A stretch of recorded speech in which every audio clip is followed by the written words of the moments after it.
మధురం మధురం నీ వాక్యం నా త్రోవకు దీపం నీ వాక్యం. యేసు నామంలో మీకు శుభములు సమృద్ధిగా కలుగునుగాక. మధురం నీ వాక్యం అనే కార్యక్రమానికి స్వాగతం. ఈరోజు మనం ఒంటరితనము గొప్ప వరం అనే అంశాన్ని ధ్యానించుకుందామండి.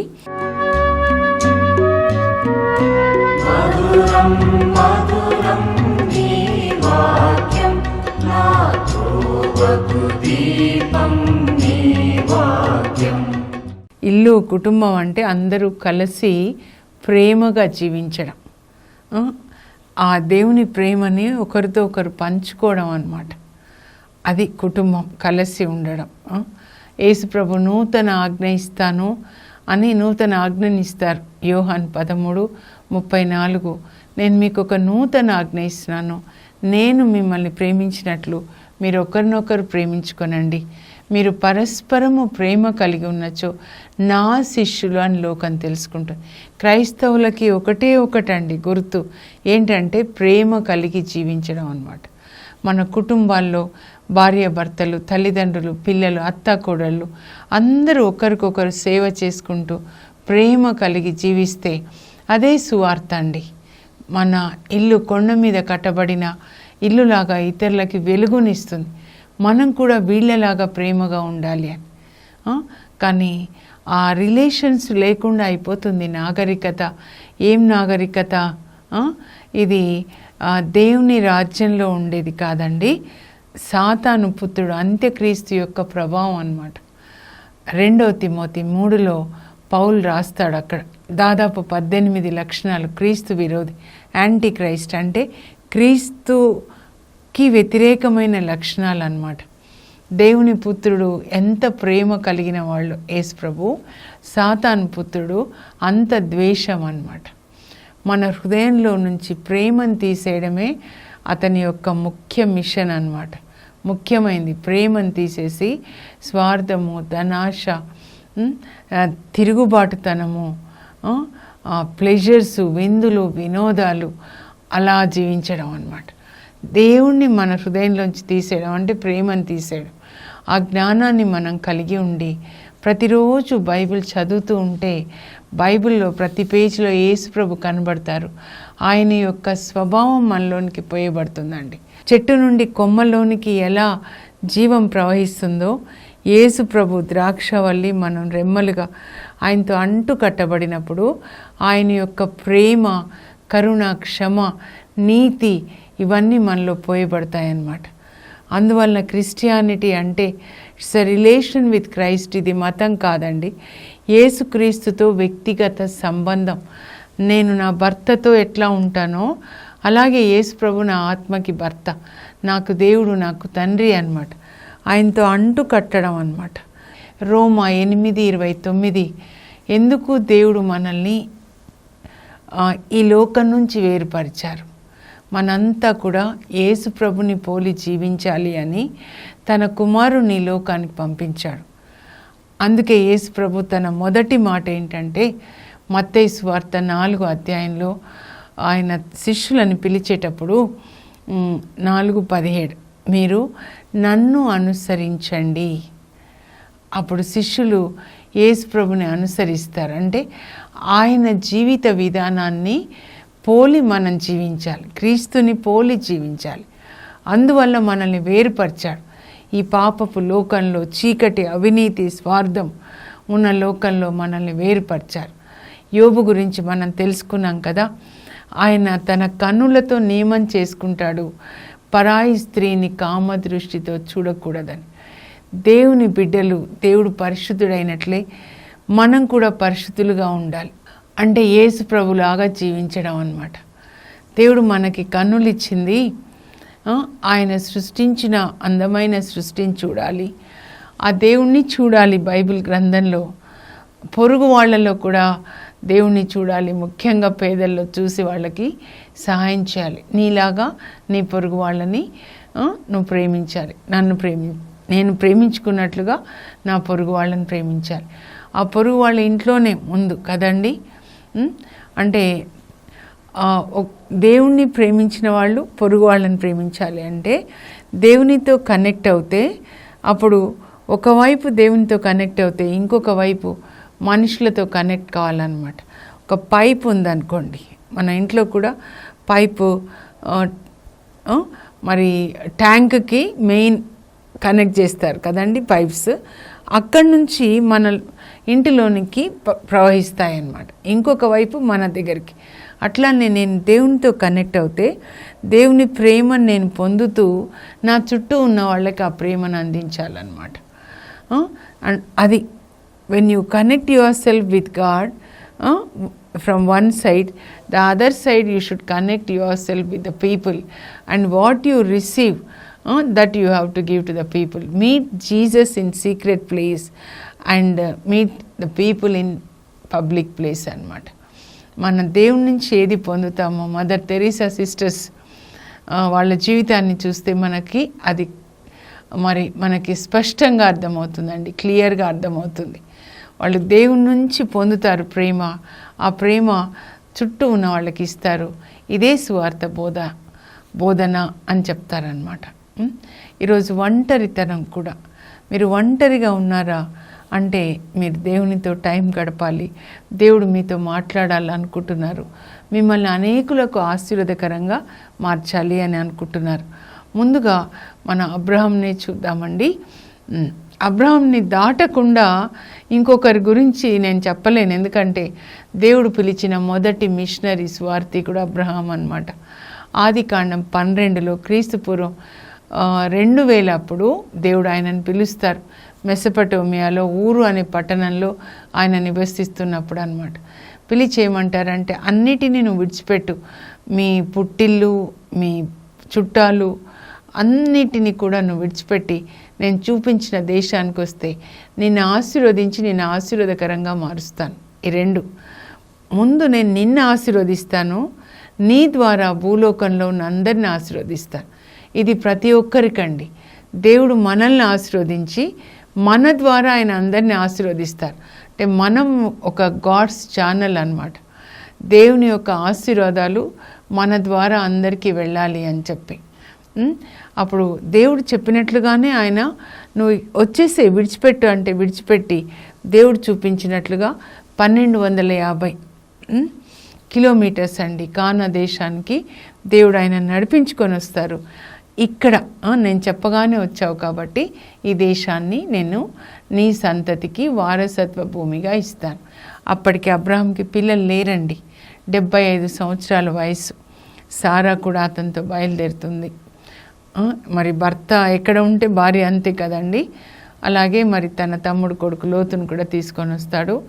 అయితే ఇప్పుడు యెషయా 51:2 వచనమండి మనం చదువుదాము. 51లో 1 నుంచి చదివినా కూడా దేవుడు ఏమంటారంటే, మీరు ఏ గని నుంచి మీరు పగలగొట్టబడ్డారో తొలవబడ్డారో మీరు జ్ఞాపకం చేసుకోండి.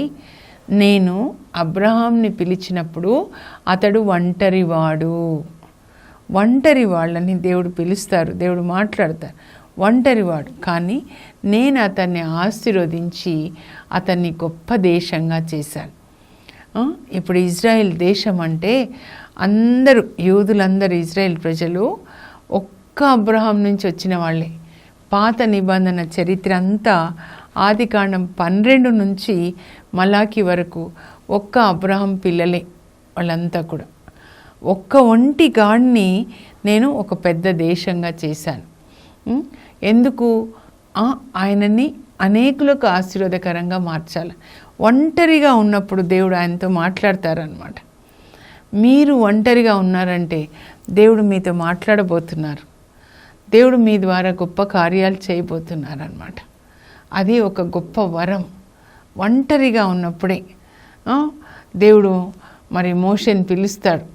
వాళ్ళ మామయ్య గొర్రెలు కాస్తుంటే నిర్గమకాండంలో ఆయన వయసు 80 సంవత్సరాలు. తర్వాత మోషే ద్వారా ఎన్ని గొప్ప కార్యాలు చేస్తారండి. మనం అది కూడా ధ్యానించుకుందాం. ఏలియా ఒంటరిగా ఉన్నప్పుడు దేవుడు ఆయనను పిలుస్తారు. 1 రాజుల గ్రంథం 18:22లో ఆ కార్మెలు కొండ మీద ఏలియా ఒంటరిగా ఉంటాడు. ఒకవైపు 450 మంది బాలు ప్రవక్తలు మరి జెజబెల్, అహబ్రాజు భార్య జెజబెల్ రాణి పోషిస్తుంది.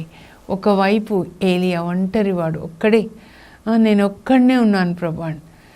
అయితే దేవుడు ఆయన ద్వారా ఎంత గొప్ప కార్యం చేస్తారంటే 450 మంది బాలు ప్రవక్తల్ని సవాలు చేసి దేవుడు ఈయన ప్రార్థన ద్వారా అగ్నిని పంపించి విగ్రహారాధన చేస్తున్న ఇజ్రాయేల్ ప్రజలు, దేవుని ప్రజలు, అబ్రహాం పిల్లల్ని దేవుడు తన వైపు తిప్పుకోవడానికి, ఈ విగ్రహారాధన నుంచి తన వైపు తిప్పుకోవడానికి ఈయన ఒంటరి వాడైన ఏలియాని వాడుకుంటాడండి.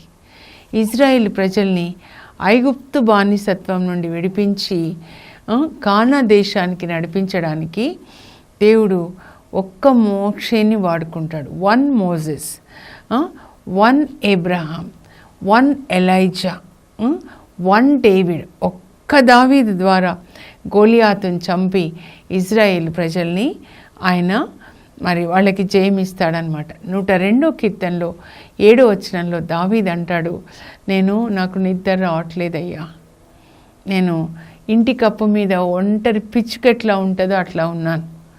ఒంటరిగా తండ్రి గొర్రెలు కాస్తాడు చిన్ననాడు, 17 సంవత్సరాలు అప్పుడు వయసు వరకు అన్నమాట. ఒంటరిగా ఉంటాడు ఆ గడ్డి మైదానాల్లో గొర్రెల్ని మేపుతూ. ఒంటరిగా ఉండి ఏం చేశాడు? దేవునికి స్తుతి పాటలు పాడాడు, కీర్తనలు రాస్తాడనమాట. ఇప్పుడు ఆ కీర్తనలు ఒంటరిగా ఉన్న వాళ్ళకి ఎంతో ఓదార్పు. మీరు చదువుకుంటే, మీరు చదువుకోనండి. కొంతమంది చెప్తారు, మా ఆయన నాతో సరిగ్గా మాట్లాడడు, లేకపోతే లేట్గా వస్తాడు. చాలా మంచిది, మీరు ఎంతసేపు ఎక్కువసేపు దేవునితో గడపచ్చు తెలుసా. మీరు ఒంటరిగా ఉన్నప్పుడు ఎక్కువసేపు మీరు ప్రార్థన చేయండి, మీరు ఎక్కువసేపు బైబిల్ చదువుకోనండి. ఆ తర్వాత మీరు మీ ఇంటికి దగ్గరలో ఉన్న వృద్ధులని పలకరించండి, వాళ్ళ ఇంటికి వెళ్ళండి. ఇప్పుడు అబ్రహాంని చూద్దామండి. అబ్రహాం తర్వాత మనం ఏలియాని చూద్దాం. అబ్రహాంని దేవుడు పిలుస్తారు ఒంటరిగా ఉన్నప్పుడు. ఒంటరి వాళ్ళతో దేవుడు మాట్లాడతారనమాట. మిమ్మల్ని ఒంటరి చేశారంటే దేవుడు మీతో ఏదో మాట్లాడాలనుకుంటున్నారు. అది శాపం కాదు, ఒంటరితనం, అది గొప్ప వరం అన్నమాట. అబ్రహాంతో మాట్లాడి ఆయనని దేవుడు తీసుకొని వస్తారనమాట, వేరుపరుస్తారు. అపోస్తల కార్యాలు 13:2లో మరి అక్కడ యాంటియోకియాలో వాళ్ళు ప్రార్థన చేస్తూ ఉంటారనమాట. పెద్దలు ప్రార్థన చేస్తుంటే దేవుడు వాళ్ళతో మాట్లాడతారు. ఏంటి అంటే, పౌలుని బర్నబాని, అంటే సౌలు, అప్పటికి ఆయన పేరు సౌలు, సౌలుని బర్నబాని నా పని కొరకు వేరుపరచండి. దేవుడు మిమ్మల్ని వేరుపరిచారంటే ఆయన మీ ద్వారా ఒక గొప్ప పని చేయబోతున్నారు. మీతో మాట్లాడి దేవుడు ఒక పని చేయాలంటే ఆయనకు ఒక మనిషి కావాలండి. గొలియాతుని చంపాలి, అయితే అక్కడ యుద్ధ భూమిలో దేవుని పక్షాన ఒక నిలబడాలి. దావీదు నిలబడ్డాడనమాట. అలా తన కొడుకుని ఈ లోకానికి పంపించాలనుకున్నాడు. ఆయన శరీర రూపం ధరించి రావాలి, మన కొరకు ఆయన సిలువలో మరణించాలి, ఆయనకు ఒక శరీరం కావాలి. అప్పుడు అబ్రహాం కుటుంబంలో, వంశంలో ఆయన కొడుకు జన్మించాలని దేవుడు అనుకున్నారు. అప్పుడు అబ్రహాం దేవునికి ఆయన కోఆపరేట్ చేస్తాడనమాట, సహకరిస్తాడు. మరియ తల్లి ద్వారా పంపించాలనుకున్నారు, మరియ తల్లి దేవునితో సహకరిస్తారనమాట. మనం కూడా దేవునితో సహకరించాలి. పిలుస్తాడు దేవుడు అబ్రహాంని. అబ్రహాం కానా దేశానికి వస్తారు. ఆదికాండం 12:7లో ఈ దేశాన్ని నేను నీకు ఇస్తాను అని చెప్తారు. నీ పిల్లలు ఆకాశ నక్షత్రాలాగా చేస్తానంటారు. ఆదికాండం 15లో నేను బ్రీఫ్గా చెప్తున్నానండి. ఆకాశ నక్షత్రాలు లెక్క పెట్టుకో, అంతమంది పిల్లలు నేను నీకు ఇస్తాను. అప్పటికి ఒక్కరు కూడా లేరు ఆయనకి. 100 సంవత్సరాలకి ఒక ఇస్సాకు పుడతాడనమాట. ఆ ఇస్సాక్కి ఇంకా యాకోబ్కి 12 మంది. ఆ తర్వాత ఇంకా వాళ్ళు విస్తరిస్తారు. మరి యాకోబు తన కొడుకులను తీసుకొని ఐగుప్తుకి వెళ్ళినప్పుడు, కరువు కాలంలో యోసేపు అక్కడ గవర్నర్ అయినప్పుడు, వీళ్ళు మగవాళ్ళని కౌంట్ చేస్తే 70 మంది. వాళ్ళు 430 సంవత్సరాల తర్వాత అక్కడి నుంచి వచ్చినప్పుడు వాళ్ళు 6 లక్షల మంది, అంటే మగవాళ్ళు, అన్ని కుటుంబాలు అన్నమాట. అన్ని కుటుంబాలు 6 లక్షల మందిగా, 6 లక్షల కుటుంబాలుగా వాళ్ళు తిరిగి వస్తారు. అంతగా విస్తరింపజేస్తారనమాట. ఇంకా తర్వాత కానా దేశాన్ని వాళ్ళకి ఇచ్చిన తర్వాత వాళ్ళు ఇప్పుడు ఇజ్రాయేల్ ప్రజలుగా, యెహోషువ జయిస్తాడు కానాన్ని, ఇజ్రాయేల్ దేశంగా వాళ్ళు ఇంకా అభివృద్ధి చెందుతారు. అంతేకాదు ప్రపంచంలో అన్నీ వాళ్ళ చేతిలోనే ఉన్నాయండి. సైంటిస్టులు, ఐటీ కంపెనీస్, ఇంకా ఏదైనా మీరు తీసుకోండి, టెక్నాలజీ, మరి యుద్ధాలకి అవసరమైనవి కూడా వాళ్ళే. గూగుల్ అంటారు, ఇంకా చాలా నాకు తెలియదండి, ఇన్స్టాగ్రామ్ ఏమేమి ఉన్నాయో అవన్నీ కూడా యూదులు, అబ్రాహాం పిల్లలు ద్వారా కనుగొనబడినవి అన్నమాట. ఎంతగా ఆశీర్వదించాడు చూడండి. అయితే దేవుడు ఏది చెప్తే అబ్రాహాం అది చేశాడండి. మీ ద్వారా దేవుడు చేస్తారు. ఇప్పుడు ఏలియాని చూద్దాము. ఏలియా కూడా ఏమంటాడంటే 1 రాజుల గ్రంథం 18:22లో నేను ఒక్కడినే ఒంటరి వాడను ప్రభు అంటాడనమాట. నేను ఒక్కడినే మిగిలిపోయినాను, జెజబెల్ అందరినీ, దైవ ప్రవక్తల్ని, దేవుని ప్రవక్తల్ని చంపేసిందయ్యా, మీ పీఠాలన్నీ కూలద్రోసింది. అంటే దేవుని యొక్క ఆలయాలు, యూదుల ప్రార్థనా మందిరాలన్నీ, బలిపీఠం అని అంటే యూదుల ప్రార్థనా మందిరాలు, ఇప్పుడు మన చర్చ్ అంటాం కదా, అట్లా అన్నిటినీ కూలద్రోసి బాలు ప్రవక్తల్ని తీసుకొని వచ్చి ఆ ఇజ్రాయెల్ దేశం అంతా కూడా విగ్రహారాధనతో నింపుతుందన్నమాట. అప్పుడు దేవుడు ఏలియాతో మాట్లాడతారు. ఏలియా, నువ్వు వెళ్ళి ఇదో నా సందేశాన్ని నీవు అహాబ్ రాజుకి చెప్పు. అప్పుడు ఆయన అహాబ్ రాజు దగ్గరికి వస్తాడండి ఏలియా. 1 రాజుల గ్రంథం 17వ అధ్యాయంలో అన్నమాట. నేను ఆజ్ఞాపించిననే తప్ప ఈ దేశంలో కొంతకాలము వాన కానీ మంచు కానీ కురియదు. దేవుని మాటగా ఏలియా చెప్పినప్పుడు దేవుడు అలాగే చేస్తాడండి. అందువల్ల 3.5 సంవత్సరాలు వర్షం రాదండి.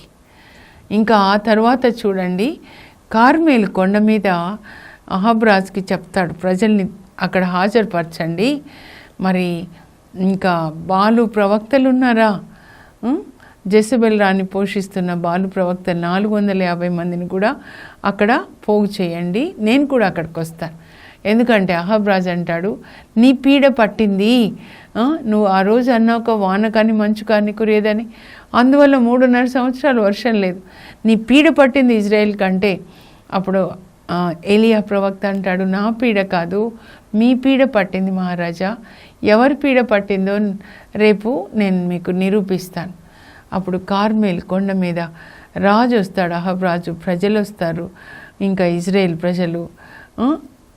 ఒకవైపు 450 మంది బాలు ప్రవక్తలు, వాళ్ళు ప్రజలందరినీ బాలుని ఆరాధించేలాగా చేస్తారనమాట.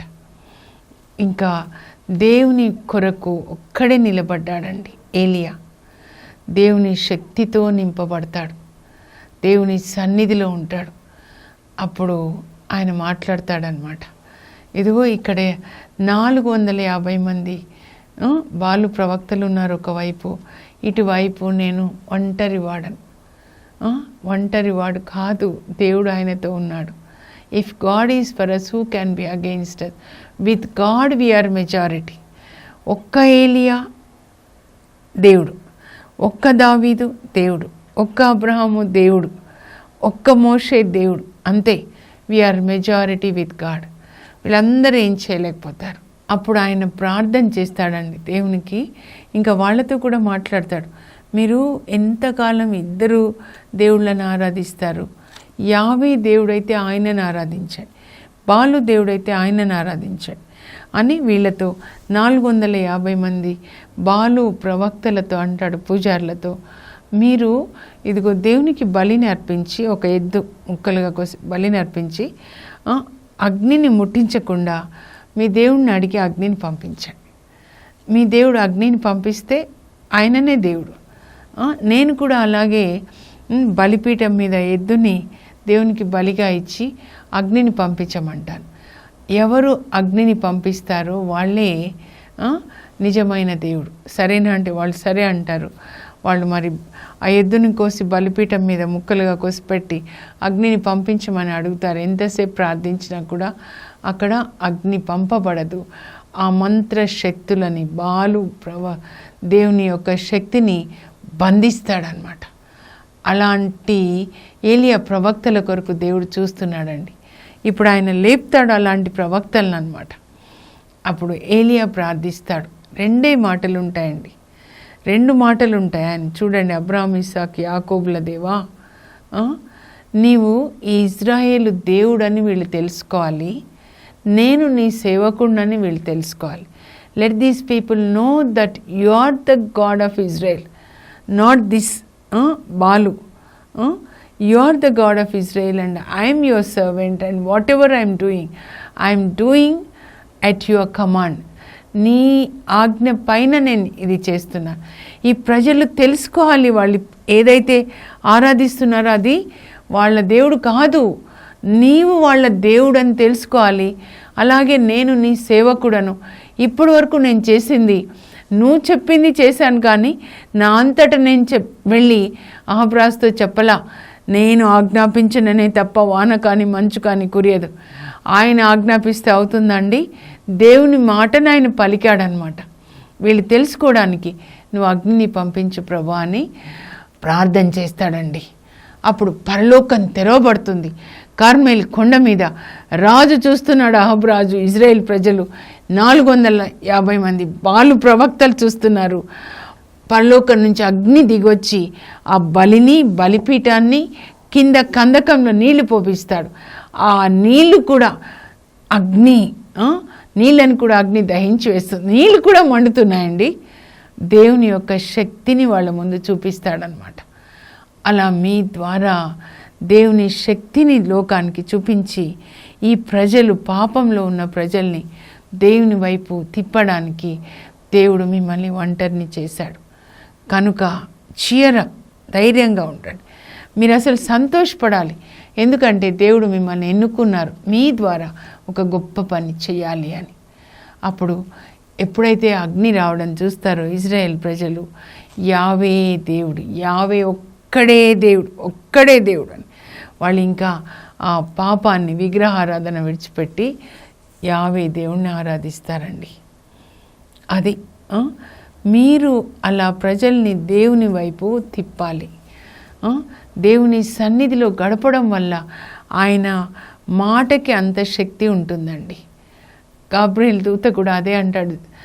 జకరియా యాజకునితో లూకా సువార్త 1:19 అంటాడు, నువ్వు నమ్మట్లే కదా, నేను ముసలివాడు, నా భార్య కూడా ముసలి, ఎలా పిల్లల్ని కంటుందని. నేను దేవుని సన్నిధిలో ఉండు గాబ్రియెలు దూతను, దేవుని సందేశం తీసుకొచ్చాను. నువ్వు నమ్మలేదు కాబట్టి అది జరిగే వరకు నీవు మూగవాడుగా ఉండాలి, నువ్వు ఇంకా వాక్యం బోధించొద్దు యాజకునిగా అని చెప్తాడనమాట. దేవుని సన్నిధిలో మీకు దేవుని యొక్క శక్తి వస్తుంది, దేవుని స్వభావం వస్తుంది అనమాట. ఆ తర్వాత మనం లూకా సువార్తలో అన్నమ్మ ప్రవక్తి అనే ఒక విధవరాల్ని చూస్తామండి. 2:36 ఆమె విధవరాలు వివాహం అయిన తర్వాత 7 సంవత్సరాలు కాపురం చేసిన తర్వాత భర్త చనిపోతాడు. అంటే 23 సంవత్సరాలు, 25 ఉండొచ్చు. ఆ తర్వాత 84 సంవత్సరాలు యెరూషలేం దేవాలయంలో ఆమె ఉపవాస ప్రార్థన చేస్తుందండి. దేని కొరకంటే మెస్సయాని పంపించండి, లోకానికి రక్షకుడిని పంపించి లోకాన్ని రక్షించండి అని. అంటే ఆమె విధవరాలైపోయి ఒంటరిదాన్ని అనుకోకుండా దేవుడే నా భర్త, నిన్ను సృజించిన వాడు నీకు భర్త ఎగును, యెషయా 54:5 ప్రకారం దేవుడు నా భర్త అనుకొని ప్రజలందరి కొరకు ఆమె విజ్ఞాపన చేస్తుందండి. అప్పుడు యేసు ప్రభు ఈ లోకంలో పుడతారు. పుట్టినప్పుడు బాలయేసుని తీసుకొని సమర్పించడానికి వస్తారు కదా మరియ తల్లి, యోసేపు. అప్పుడు దేవుడు చెప్తారు, ఇదిగో ఈయననే రక్షకుడు, నీ ప్రార్థనకి జవాబని. అప్పుడు ఆమె దేవునికి వందనాలు చెప్పి అందరికీ చెప్తుంది, దేవాలయంలో మనకి రక్షకుడు పుట్టాడు అని చెప్పనమాట.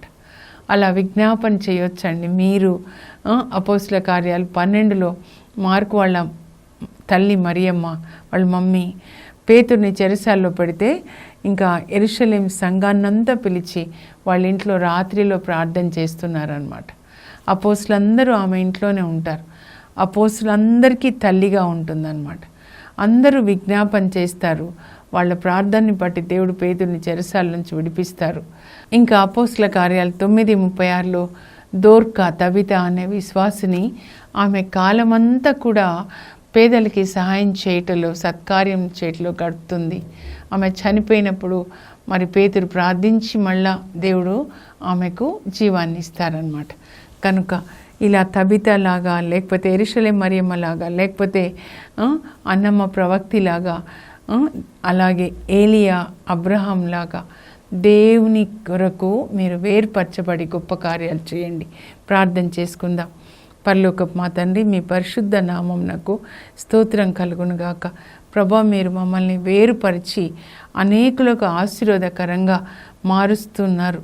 మార్చాలని, అనేకులకు ఆశీర్వాదకరంగా మార్చాలని, మీతో ఉండాలని, మీ కొరకు గొప్ప కార్యాలు చేయాలని మమ్మల్ని వేరుపరిచారు అని మేము తెలుసుకునేటట్లుగా, ఒంటరితనం ఒక గొప్ప వరం, శాపం కాదు అని తెలుసుకొని అనేకులకు ఆశీర్వాదకరంగా మారడానికి మాకు కృపని దయచేయండి. యేసు నామంలో అడుగుచున్నాం తండ్రి, ఆమెన్. మీరు ఒంటరి వాళ్ళ దేవుడు మీ ద్వారా గొప్ప కార్యాలు చేయబోతున్నారు. God bless you. Have a blessed day.